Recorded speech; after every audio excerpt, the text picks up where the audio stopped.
É, boas-vindas a mais uma exploração profunda. Hoje a gente tem em mãos um conjunto de anotações e materiais preparatórios que são, sinceramente, fascinantes. Com certeza, e é um material bem denso, né? Muito denso. O foco da nossa análise de hoje é a intersecção entre a geometria analítica e a álgebra linear aplicada.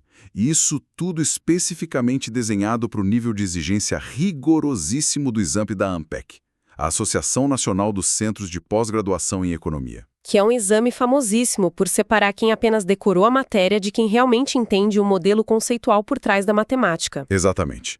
Por isso, a missão desta nossa jornada passa bem longe de apenas recitar uma sopa de letrinhas ou, decorar fórmulas matemáticas de forma mecânica. A intenção é desmistificar como essas estruturas espaciais servem na prática como a verdadeira gramática da economia moderna. É sobre entender a linguagem do espaço, né? Isso. Trata-se de entender como o espaço geométrico, as formas bidimensionais e tridimensionais e até o conceito de distância conseguem traduzir decisões humanas incrivelmente complexas. É o cenário ideal para quem busca absorver um conhecimento pesado, de forma ágil, sem aquela sensação esmagadora de sobrecarga técnica. Então, vamos desempacotar isso. Vamos lá, tem muita coisa boa pra gente olhar. Há um conceito inicial nas fontes que, muda completamente a perspectiva. Para um economista como a lente analítica afiada, um simples ponto flutuando em um gráfico tridimensional não é apenas uma coordenada espacial vazia. Não, de forma alguma. Aquele pontinho isolado representa uma cesta complexa de bens de consumo ou múltiplos níveis de preços no mercado internacional. Vou até mesmo as dotações financeiras estruturais de uma nação inteira. É a própria escolha econômica materializada ali no espaço. Essa tradução do número para o espaço físico é o alicerce de tudo. A linha divisória entre um desempenho analítico mediano e a verdadeira excelência, especialmente num contexto de alta performance como o da ANPEC, está justamente na capacidade de enxergar a álgebra. Enxergar a álgebra. Eu gosto muito dessa frase. Porque quando o estudo se limita a ficar resolvendo sistemas de equações de forma puramente braçal, a pessoa perde a intuição do modelo. O verdadeiro domínio surge ao visualizar, na tela da mente, como as restrições orçamentárias atuam como lâminas gigantes. Lâminas que cortam e delimitam o espaço de consumo possível. É uma imagem forte. Um muro batendo na vontade do consumidor. Exato. Quando a matemática deixa de ser só um bando de símbolos num papel e passa a ser uma representação visual, palpável, de limites, de escassez e desejos, a interpretação econômica ganha uma clareza formidável. A geometria oferece o palco onde a economia acontece. E falando nesse palco, na economia básica, existe um certo conforto em operar no plano bidimensional, né? Existe aquela familiaridade ali do eixo X e do eixo Y, onde o eixo horizontal pode ser a quantidade de pão e o vertical a quantidade de leite. O famoso espaço R2 é onde todo mundo começa a aprender microeconomia. Só que as anotações deixam bem claro que a complexidade real exige uma maturidade muito maior. A realidade opera no espaço tridimensional, adicionando a dimensão da profundidade com a terceira variável no R3, e rapidamente evolui para espaços de múltiplas dimensões. Cenários com dezenas de variáveis flutuando simultaneamente no espaço Rn. E aí que a intuição geométrica começa a falhar se a pessoa não tiver a matemática bem consolidada. Porque a questão que surge imediatamente é como lidar com a medição de impacto quando existem tantas dimensões acontecendo ao mesmo tempo. O instinto humano simplesmente não consegue desenhar um gráfico de 4 ou 5 dimensões. O que é fascinante aqui é como a abstração matemática resolve esse problema de medição universalizando uma regra muito familiar. O material de estudo introduz a métrica euclidiana como a régua fundamental desse universo multidimensional. Que no fim das contas tem uma origem super antiga. Sim. A fórmula da distância euclidiana nada mais é do que o velho teorema de Pitágoras aplicado sucessivamente. A gente vai somando os quadrados das diferenças de cada coordenada e não importa se existem 3 ou 50 variáveis. A lógica é rigorosamente a mesma. Mas a aplicação econômica dessa fórmula é onde reside o verdadeiro valor analítico das anotações, certo? Com certeza. Porque essa distância calculada não mede centímetros ou metros. Ela quantifica de forma exata a magnitude de um choque exógeno numa economia. É uma métrica de dispersão. Ela serve para calcular, por exemplo, o quão longe um estado econômico está do seu ponto de equilíbrio original após uma crise cambial. Leio sobre essas métricas de distância. Há um conceito geométrico muito elegante mencionado nas fontes chamado de desigualdade triangular. E a ideia central, traduzindo da notação algébrica para a lógica cotidiana, é que o caminho mais direto e reto entre dois pontos no espaço é sempre menor ou igual a um caminho que faz um desvio por um terceiro ponto. É o famoso atalho, né? O atalho é sempre a linha reta. Parece apenas uma obviedade visual, mas ilustra uma eficiência inerente à forma como a geometria opera. E existe um cenário prático nessas anotações que demonstra como reconhecer esses padrões economiza um tempo valioso na hora de uma prova. Aquele exemplo dos pontos A e B. Esse mesmo. Ao calcular a distância entre duas coordenadas específicas, os pontos 1 e 2 e 4 e 6, os números se alinham perfeitamente para formar aquele clássico triângulo pitagórico, de proporção 3, 4 e 5. A presença desse padrão é um lembrete de que a intuição geométrica supera a força bruta do cálculo.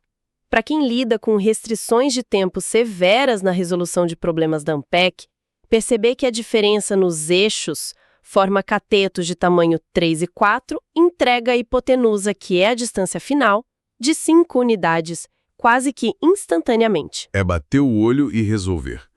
4 menos 1 é 3, 6 menos 2 é 4. Triângulo 3, 4, 5. Exatamente. O analista que visualiza o triângulo resolve a questão em segundos, enquanto quem depende cegamente da fórmula ainda está ali elevando números ao quadrado, correndo risco de errar na soma. É a prova de que a matemática recompensa o reconhecimento de padrões e pune a mecanização excessiva. Essa visualização resolve a questão da distância estática de forma brilhante. Mas a economia é muito dinâmica. As variáveis não ficam paradas posando para a foto. Como é que a matemática traduz um consumidor mudando de ideia e caminhando por esse espaço de escolhas? As notas introduzem a ideia de vetores livres para lidar com isso. O vetor carrega magnitude, direção e sentido.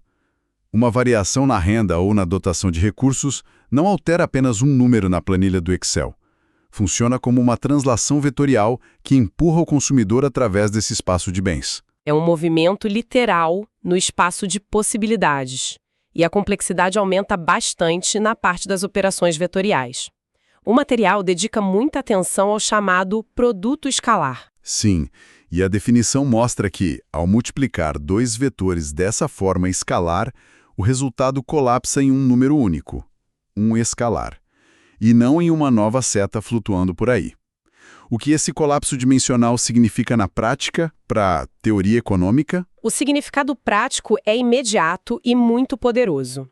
Num nível fundamental, o produto escalar é a ferramenta exata para calcular o dispêndio financeiro total de um agente. O custo da cesta. Isso. Ao alinhar um vetor contendo as quantidades físicas de bens na cesta de um consumidor com um vetor contendo os preços de mercado correspondentes, o produto escalar entre eles revela instantaneamente o valor financeiro total daquela escolha. É o preço vezes a quantidade somado para cada item. Mas as anotações avançam para o terreno da otimização, que é onde a ANPEC realmente gosta de cobrar o candidato. E lá, o produto escalar é a chave para compreender o funcionamento do vetor gradiente. O vetor gradiente é lindo. Pensando em uma função de utilidade como se fosse um mapa topográfico cheio de montanhas e vales, o vetor gradiente é aquela seta direcional que aponta sempre para a subida mais íngreme. A rota mais rápida para o topo. A rota de maior crescimento do bem-estar ou do lucro. Ele te diz para onde dar o próximo passo se você quiser maximizar o seu ganho o mais rápido possível. Existe uma regra de ouro geométrica atrelada a esse crescimento que chama muita atenção no texto. As notas destacam que, se o produto escalar entre dois vetores resulta em zero, isso garante que eles formam um ângulo perfeito de 90 graus. Eles são ortogonais. Como isso se conecta com aquelas montanhas de utilidade que você mencionou? Essa conexão é o cerne da teoria do consumidor. O vetor gradiente que aponta para o topo da montanha é, por definição estrita, sempre perpendicular às curvas de indiferença, ou isoquantas. Exato. E quando um consumidor atinge o ponto exato de tangência com sua restrição orçamentária, a matemática está garantindo que a taxa marginal de substituição técnica alcançou seu equilíbrio perfeito. O produto escalar ser igual a zero é a prova algébrica de que não há mais para onde subir sem violar a restrição financeira. A ortogonalidade garante o ótimo. É fascinante ver a álgebra ditar o teto exato da satisfação humana.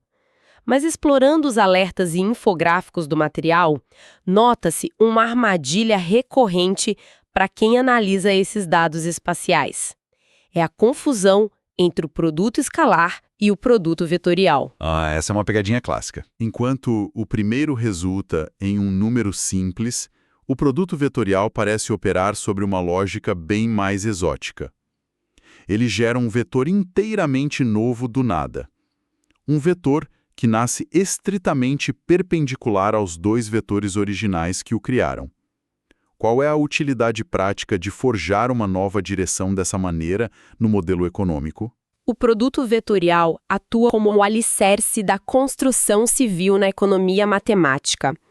Ele gera o que conhecemos como o vetor normal. Imagine um plano inclinado no espaço tridimensional. Esse plano representa as opções de compra de um indivíduo frente a 3 bens diferentes, dada a renda e os preços. A nossa restrição orçamentária em 3 dimensões? Perfeito.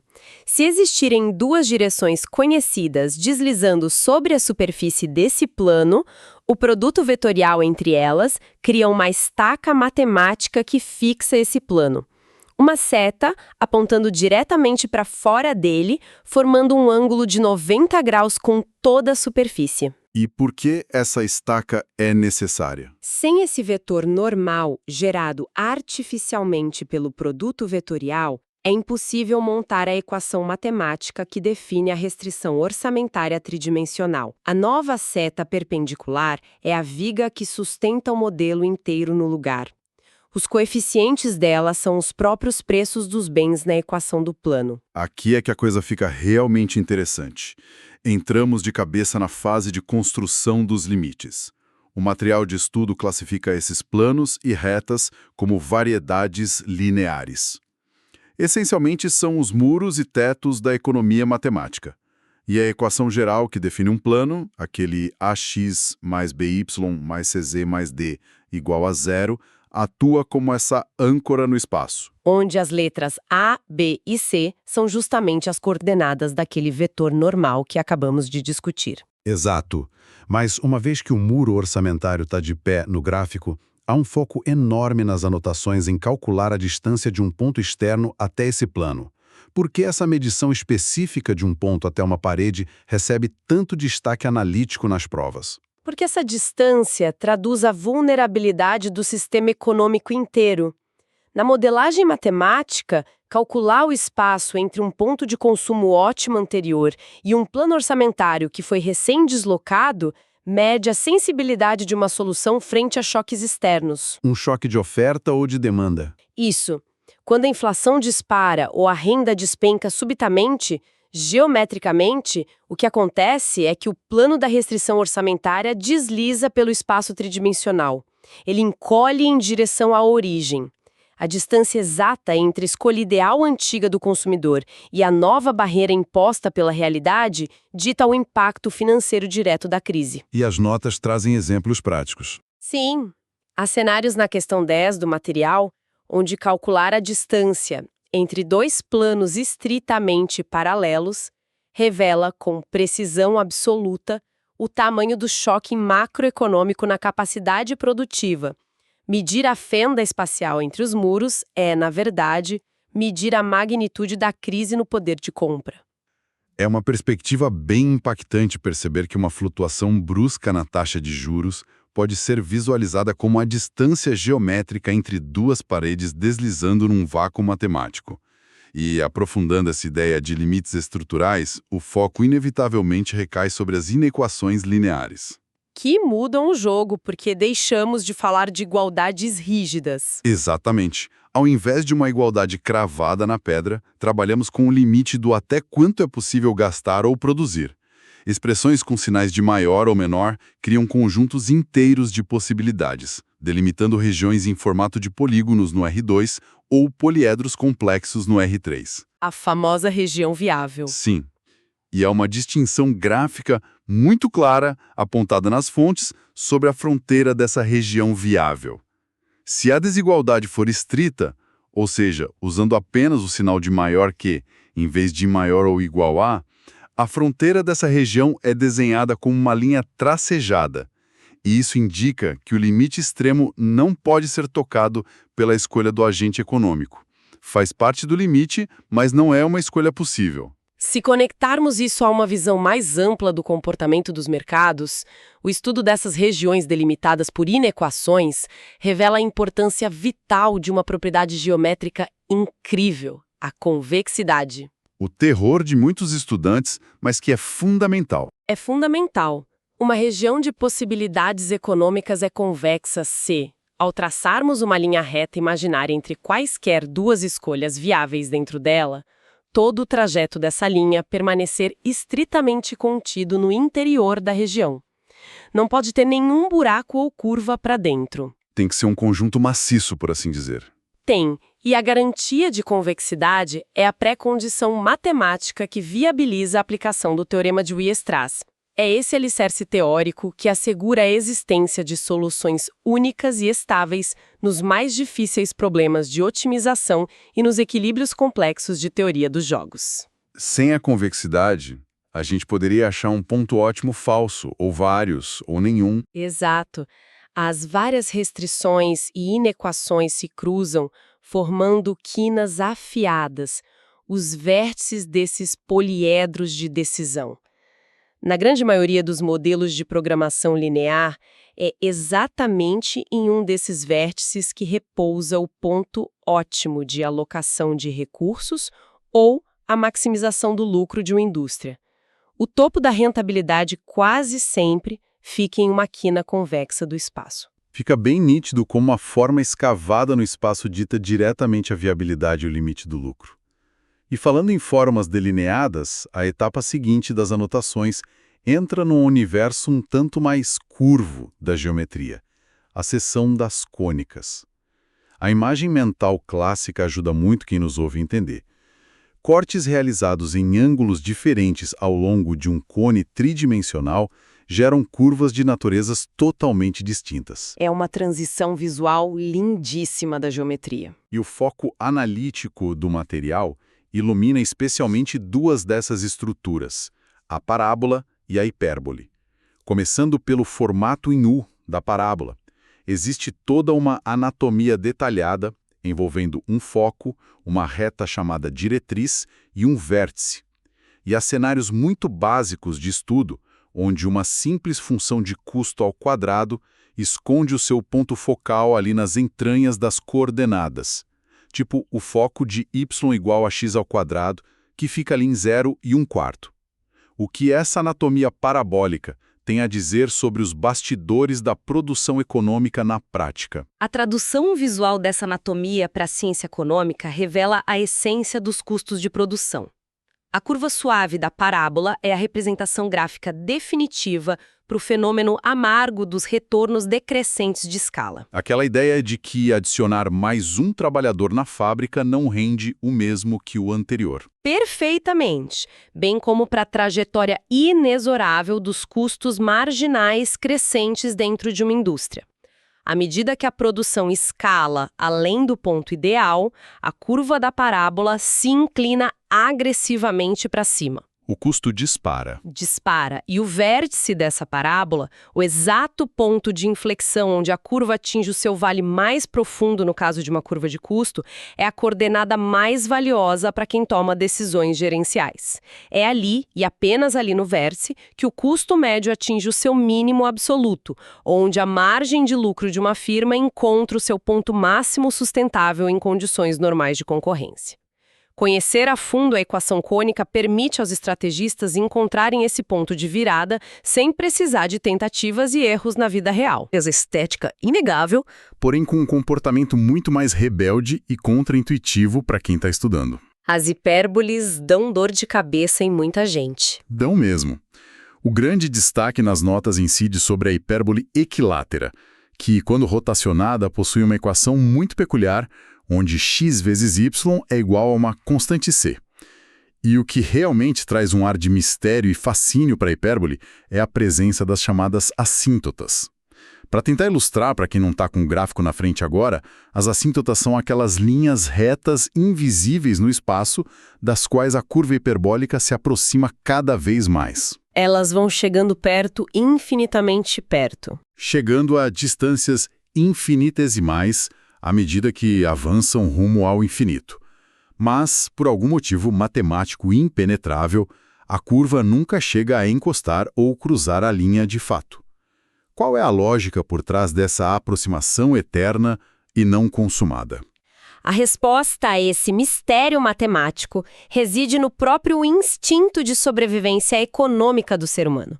Essa curva hiperbólica equilátera flutuando nos gráficos é a representação exata da famosa função de utilidade Cobb-Douglas, aquela que opera sob uma elasticidade de substituição unitária. A clássica das clássicas da microeconomia. A própria. E o papel das assíntotas invisíveis é fundamental. Nesse gráfico, as assíntotas se sobrepõem aos próprios eixos cartesianos, os eixos x e y, que representam as quantidades físicas consumidas de diferentes bens. O impacto prático dessa restrição estrutural é colossal na teoria. Porque os eixos representam o zero? Exatamente. Sob a ótica desse modelo de preferências, se um indivíduo consome bens que são estritamente essenciais para sua existência, como comida e abrigo, o consumo de qualquer um desses bens vitais jamais pode atingir o zero absoluto se houver a intenção de manter um nível mínimo, estritamente positivo de bem-estar ou utilidade. Ou seja, a sobrevivência. A sobrevivência. A matemática inquebrável das assíntotas garante que as curvas de indiferença flutuem eternamente pelo espaço, aproximando-se da margem de privação total à medida que a renda cai num cenário de crise, mas impedindo categoricamente que o valor atinja o fundo do poço do eixo zero. Porque, se encostar no zero, o x vezes y igual a constante deixaria de ser verdade e a utilidade zeraria de vez. Perfeito! É um caso maravilhoso onde a rigidez implacável da geometria age como um campo de força invisível protegendo a premissa de sobrevivência na teoria do consumidor. O indivíduo sempre vai trocar infinitas unidades de um bem trivial para não zerar o consumo do bem essencial. E a hipérbole desenha isso de forma cristalina. Vetorial, há um alerta metodológico contundente nas fontes sobre falsas intuições ou armadilhas espaciais. Existe um raciocínio lógico na questão 9 do material que parece fazer todo sentido num primeiro momento, e é assim: se dois vetores indicam a direção de duas retas distintas no espaço analítico e o cálculo do produto escalar entre eles resulta num número nitidamente positivo, o cérebro humano quase implora para concluir que elas estão apontando na mesma direção geral e, fatalmente, vão colidir e se interceptar num ponto distante. A intuição grita por um cruzamento. Grita. A gente acha que elas vão se trombar. Por que as anotações dão um freio tão brusco nessa conclusão lógica da intuição? O freio é absurdamente necessário porque essa intuição falha miseravelmente quando a análise sai do conforto do papel liso e bidimensional e vai para a vastidão do espaço tridimensional. Onde a gente tem a profundidade agora. Isso. Encontrar um produto escalar positivo atesta, inegavelmente, que o ângulo formado entre as direções gerais dessas retas é agudo. Estou na mesma direção geral. No entanto, o espaço em 3D abriga a existência das chamadas retas reversas. Retas reversas. Como a gente visualiza isso? A melhor analogia visual é a trajetória de dois aviões comerciais cruzando o céu noturno. Analisando as rotas de baixo, olhando do chão, As direções parecem convergir perfeitamente no mapa bidimensional e o ângulo sugere um choque iminente ali no horizonte. Dá aquele susto. Contudo, as aeronaves operam em altitudes radicalmente diferentes. Elas navegam em planos espaciais distintos. Uma rota escorrega muito acima da outra. Elas cruzam a mesma coordenada longitudinal no mapa da Terra, mas no eixo vertical, o eixo Z da altitude, a distância entre elas é gigantesca. Elas nunca se interceptam de verdade. Elas são reversas. E como isso vira uma armadilha para o economista? Num contexto da teoria econômica aplicada, essa é a metáfora perfeita para o perigo das correlações espúrias ou ilusórias. É extremamente comum a modelagem apresentar variáveis econômicas dinâmicas ou séries temporais longas que demonstram trajetórias perfeitamente alinhadas, com ângulos agudos de crescimento que sugerem uma influência causal mútua fortíssima entre dois fenômenos. A gente vê dois gráficos subindo juntos e já conclui que um causa o outro. O que é um erro primário, mas recorrente. Ao analisar a arquitetura espacial dos dados, a estrutura profunda daquelas matrizes, percebe-se que as variáveis operam em dimensões de mercado totalmente isoladas, em altitudes estruturais diferentes. A grande lição profunda da geometria espacial, nesse caso, é não confundir proximidade direcional com interseção factual. Direção parecida não significa colisão causal no R3. Brilhante. Então, o que tudo isso significa após desbravarmos cada etapa desse terreno denso preparado para a Ampec? Iniciamos essa exploração partindo de premissas incrivelmente cruas, tentando dar sentido a pontos soltos em eixos abstratos. Em seguida, descobrimos como réguas invisíveis medem a severidade de choques externos através das métricas de distância euclidiana. E como vimos, isso substitui cálculos demorados por uma visão instantânea da crise. Sem dúvida.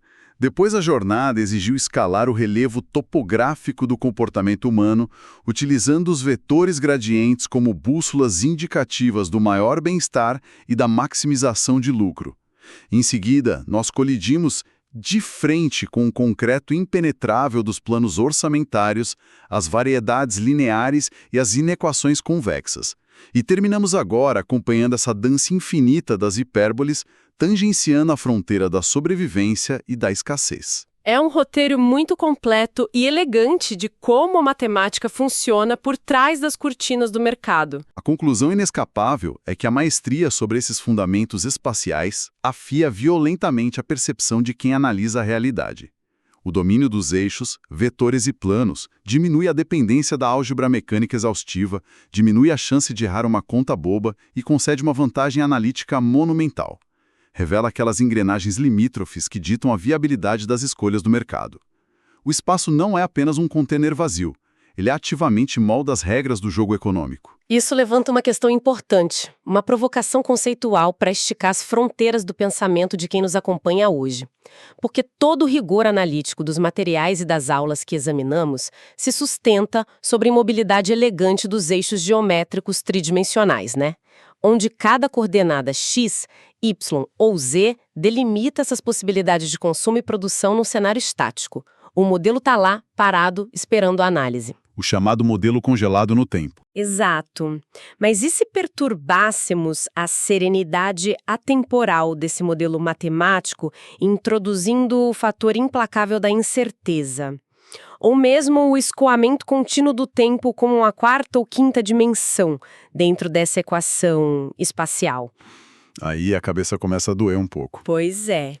Fica a provocação. Como exatamente a mente humana, ou ferramental de um analista, seria capaz de visualizar e calcular a distância até um plano de restrição orçamentária que se contorce, ondula e muda de formato violentamente a cada instante? Imagina uma parede orçamentária que treme conforme a imprevisibilidade do amanhã é reprecificada pelos mercados financeiros em tempo real. O verdadeiro teste da modelagem surge quando a geometria impecável dos livros de álgebra precisa finalmente abraçar o caos temporal do mundo real. Nossa, essa visualização do caos dobra completamente a perspectiva estrutural do que vimos aqui hoje. A tentativa de imaginar muros orçamentários dançando através da incerteza temporal serve como um exercício intelectual e tanto para quem quer ir além da prova da Ampeg e operar no mundo real. E o convite fica totalmente aberto para o aprofundamento contínuo. Sempre lembrando que a abstração matemática serve fundamentalmente não para esconder a economia, mas para extrair a máxima clareza dessa realidade caótica. Agradecemos imensamente o tempo de todo mundo dedicado a essa exploração conosco pelos alicerces estruturais da tomada de decisão. Que a partir daqui, o olhar sobre cada gráfico ou tabela revele muito mais do que apenas números parados. Que revele as tensões ocultas, os limites invisíveis e as trajetórias escondidas nas fendas de cada plano geométrico. A curiosidade rigorosa segue sendo a melhor ferramenta do analista. Até a nossa próxima investigação profunda.